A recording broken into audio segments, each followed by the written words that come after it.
What's up, everyone? So it has been a while.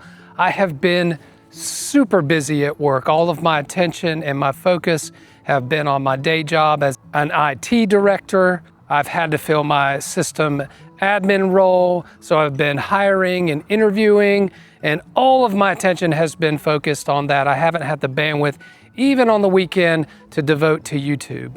But things are stabilizing, so hopefully I'll be able to return you to your regularly scheduled programming soon. But since my mind has been so focused and all of my bandwidth has been on work, I wanted to make one more video bringing that a little bit into focus. So when I started this YouTube channel, I didn't do it so I would become better at work. I did it for fun.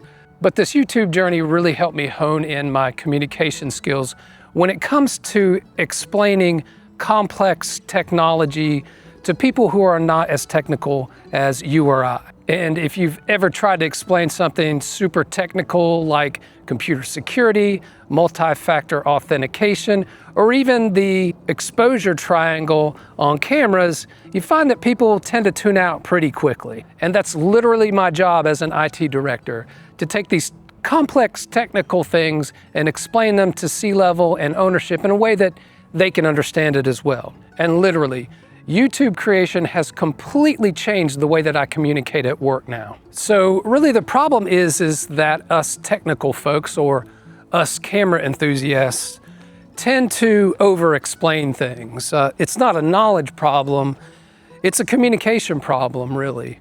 And in IT, the reason that we tend to over-explain things is simply because we run into situations all the time where it's 99% right and 100% broke. And quite honestly, that's what leads us to over-explain things and to feel like we've got to not leave anything out when we're explaining technical things. So the shift in thinking with YouTube and when I've done my videos is realizing that YouTube and the rest of the world do not reward over-explaining.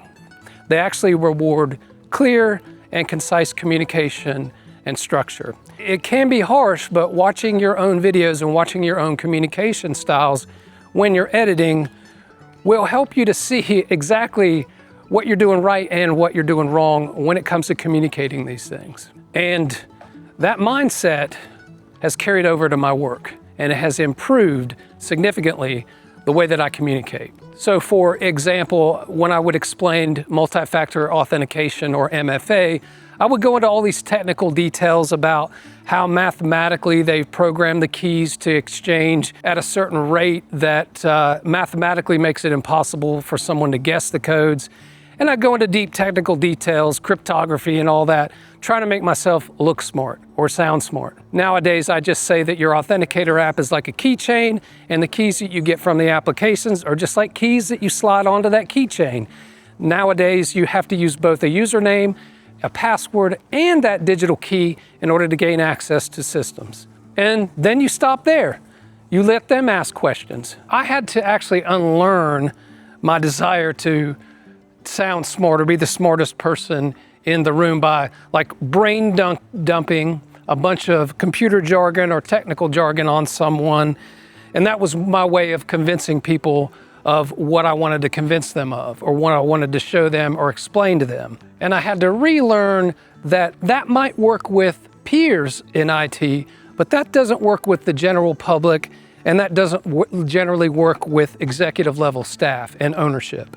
You might convince them that you know what you're doing, but they don't understand what you're saying. And where that breaks down is that they go speak to someone else who does the same exact thing, who says a different thing. Maybe they're outside of the context of what you were talking about. They might be an employee at Best Buy.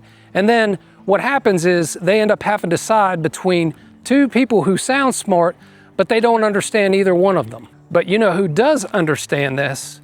And that's salespeople. And I've had salespeople come back behind me and end up convincing someone of something because they presented it in a way that the executive staff actually understood. So I picked up on that. And to be honest with you, it really frustrated me early on in my career until I figured out what was actually going on. I would explain something in the most precise technical detail. Salesperson would summarize that in half the amount of words or maybe even a quarter the amount of words and then present their side of the story.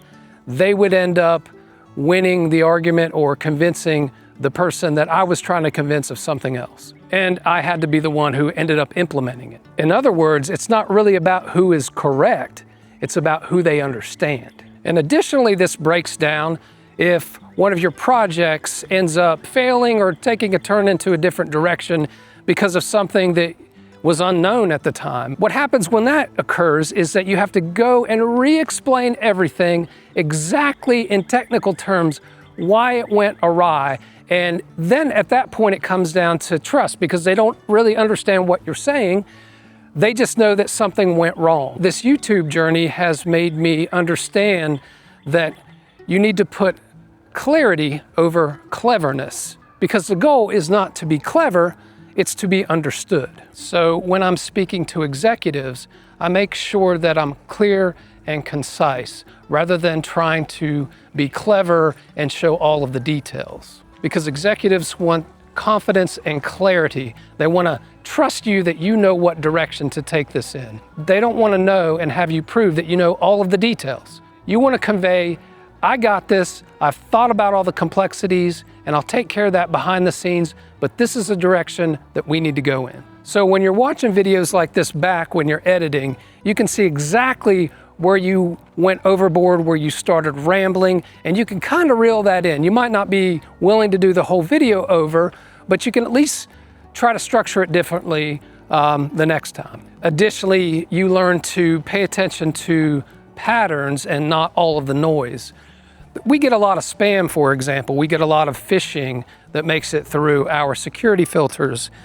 And I used to try to explain things by saying, oh yeah, the headers don't match, and DMARC is off, and explain to people DKIM security.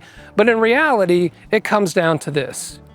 Call the person, speak to a real person with a known good number, and if you can't do that, then it's false, it's fake, it's spam, delete it, send it to junk, mark it as phishing in Outlook. Simple, done. No need for any more technical details. So basically what I'm trying to say is that sounding smart doesn't scale, connection does. If people understand the idea, they'll stay with you even if change occurs, because it's easier to reconnect than it is to re-explain. Speaking of connection, I really hope this connects with you. So I'm curious, have you ever felt like you needed to be the smartest person in the room, to do a brain dump to prove that you're smart, and you see people finding an exit strategy? So let me know if you've experienced that down in the comments, and we can nerd out down there.